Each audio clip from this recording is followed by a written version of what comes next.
और मैं तो बहुत खुश हूँ यहाँ पर आकर कि हम लोग इतने परेशान थे कि हमारे को एलोपैथी डॉक्टरों ने इतना बड़ा खर्चा बता दिया था कि हम लोग कैसे कर पाएंगे।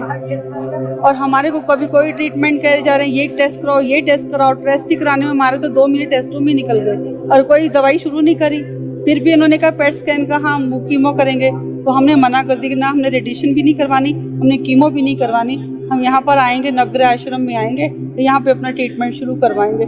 जिससे कि यहाँ पे आने के बाद हमने 3 महीने दवा खाई, जैसे जैसे वैद्य जी ने बताया था उसके अकॉर्डिंग हमने सारा परहेज किया और दवाई भी वैसे ही मेंटेन करके ही खाई है। और उसका रिजल्ट ये है कि प्रोस्टेट ग्लैंड का इनका जो था कैंसर वो जड़ से खत्म हो गया। इसके लिए तो हम आपका बहुत धन्यवाद करते हैं, वैद्य जी का भी बहुत धन्यवाद करते हैं। आप सब लोगों से अपील करेंगे कि यहाँ पे आश्रम में आएँ और आके देखें कि यहाँ पे कैसे होता है। बाकी यहाँ पे सच्चाई है, यहाँ पे जो है कि मानवता का जो धर्म है वाकई ही निभाया जा रहा है। यहाँ पे लोगों को लूटा खसोटा नहीं जा रहा। जो जेन्युइन दवाई का खर्चा है वो भी नहीं हम लोग तो दे पा रहे, वैद्य जी इतना कुछ अपने पास ही सब कुछ कर रहे हैं। तो ऐसे धर्मात्मा को तो हम बहुत प्रणाम करते हैं। दिन का शुरुआत करते हैं हम, दिन के शुरुआत की सबसे पहले औषधि है आयुर्वेदिक कीमो। कि वैद्य जी कहने पे चले, पूरा परहेज करे, परहेज करेगा तो ये फायदा होगा, और परहेज ही करता कोई फायदा नहीं होगा उसको।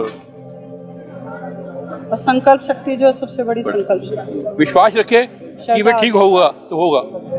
अपने ऊपर मालिक पे विश्वास और वैद्य जी पे विश्वास, और बाकी जो यहाँ की जो संस्था है उसको प्रणाम करते हैं हम तो बहुत। और जहाँ तो वो हम इसका प्रचार भी आगे जाके करेंगे। हमने भी पर्चे छपवाए हैं, लोगों को वहाँ बांटते हैं। दिल्ली में 2-3 पेशेंट भी यहाँ पर भेजे हैं कि आप लोग जाओ, तो वो भी हमारा इंतज़ार करते हैं कि इनको ट्रीटमेंट देने से आराम होगा तो भाई हमें भी होगा। अब हम जाके बताएंगे, एक यहाँ का भी नाम होगा और एक मानवता के नाते एक अच्छा काम हो रहा है।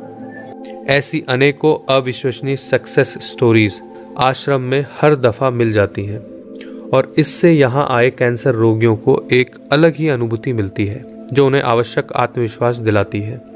ऐसा आत्मविश्वास जो रोगियों के लिए किसी दवा से कम नहीं होता।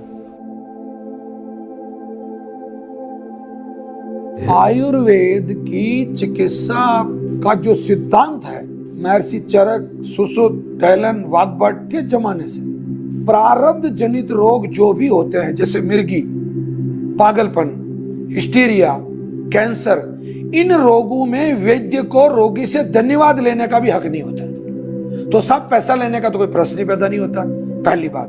दूसरी बात, ये बात मैं घमंड के साथ नहीं, बड़े गौरव के साथ कहता हूं कि मैं इस जिले का सबसे बड़ा किसान हूं। मेरे पास 310 बीघे जमीन है, मेरे पास 4 पोल्ट्री फार्म है, मेरे को खुद को पेंशन मिलती है, मेरे पास बहुत बड़ा पशुपालन का सेटअप है।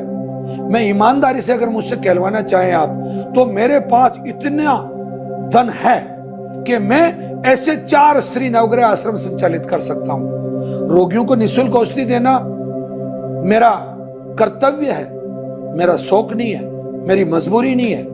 औषधियां जो बाहर से आती है, कुछ औषधियां बेंगलोर से आती है, कुछ नागालैंड साइड से आती है, कुछ नेपाल साइड से आती है, कुछ नीमच से आती है, कुछ कोयम्बटूर केरला साइड से आती है। ये जितनी भी औषधियां हैं ये सब रॉ फॉर्म में यहाँ आती है। और सबसे अच्छी बात, हमारे आश्रम से हमारी औषधि का जो हमारा बगीचा 413 प्रकार के जो औषधि पौधे हैं, यहाँ से भी 20-25% औषधि हम यहाँ से संग्रहण करते हैं। उसका बाकायदा उनको फ्लोराइजर से उसको पाउडर फॉर्म में चेंज किया जाता है। तो ये इस तरीके से इतनी मेहनत करके, परिश्रम करके औषधि बना के, और सबसे बड़ा लाभ क्या मिलता है ये मैं आपको इसके माध्यम से बताना चाहता हूं। रोगी जब ठीक होता है तो मुझे करोड़ों रुपया उसकी प्रसन्नता के रूप में, उसकी मुस्कुराहट के रूप में मिल जाता है। तो मुझे मुस्कुराहट ज्यादा महंगी है, पैसा मेरे लिए बहुत सस्ता है। आश्रम का हर संभव प्रयास है कि ज्यादा से ज्यादा लोग कैंसर और दूसरे रोगों को लेकर सचेत हो सके, और आश्रम का मानना है कि रोकथाम इलाज से बेहतर है। इसलिए वो लोगों को एक सरल, यौगिक, सात्विक जीवन जीने की सलाह देते हैं। सब कैंसर को आयुर्वेद में अर्बुद करकरा कहा गया है। अर्बुद करकरा यानी कि ट्यूमर, करकरा यानी कि केकड़े की आकृति का, केकड़े के लक्षणों का, जो खुद सूखा, पानी में रहता है पर खुद सूखा रहता है। अब इसके गहरे कारण में जाना पड़ेगा कि आयुर्वेद की यह मान्यता है कि जब जब प्रदूषण बढ़ेगा, जब जब रसायन का उपयोग बढ़ेगा, रासायनिक चीजों का उपयोग बढ़ेगा, मांसाहार बढ़ेगा, अल्कोहल का, दारू का, मदिरा का उपयोग बढ़ेगा, जब जब वायु प्रदूषण होगा, जब जब भूमि प्रदूषण होगा, जब जब जल प्रदूषण होगा, जब जब भोजन प्रदूषित किया जाएगा, जब जब विचार प्रदूषित होंगे। आयुर्वेद का तो यहां तक मानना है कि अगर आपकी थॉट नेगेटिव है, आप नकारात्मक सोचते हैं, तो भी आपको ब्रेन ट्यूमर हो सकता है।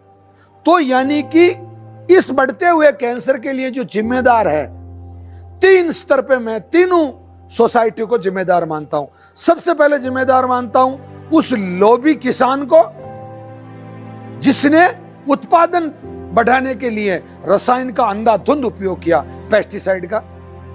दूसरे नंबर पे मैं दोषी मानता हूं उन सरकारों को कि जिन्होंने चंद टैक्स के खातिर मतलब उन उद्योग धंधों को पनपने की स्वीकृति दे रखी है जो मनुष्य के स्वास्थ्य के लिए अति घातक है और कैंसर पैदा करने की वो फैक्ट्री है एक तरह से। मैं आपको यहाँ एक फिल्म का सजेशन देना चाहता हूँ, इरादा 2017।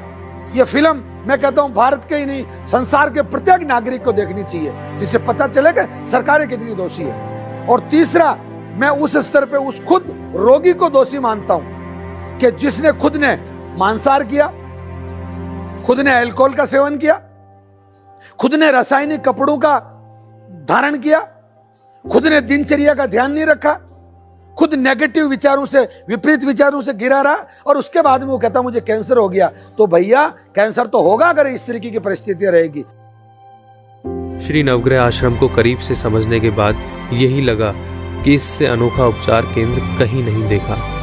यहाँ एक रोगी को ठीक करने के लिए सिर्फ दवा ही नहीं, पर वो बहुत कुछ है जो शायद कहीं और नहीं। खुली साफ हवा, अनेकों रोगियों का एक साथ क्लास में बैठकर बीमारी को समझना और सक्सेस स्टोरी सुनकर अपने आत्म मनोबल को बढ़ाना, और यहाँ का आध्यात्मिक अनुभव अमूल्य है। अगर आप लोग हमारे बताए अनुसार पूरी आस्था के साथ अगर आप औषधि लेते हैं तो आप निश्चित रूप से मान के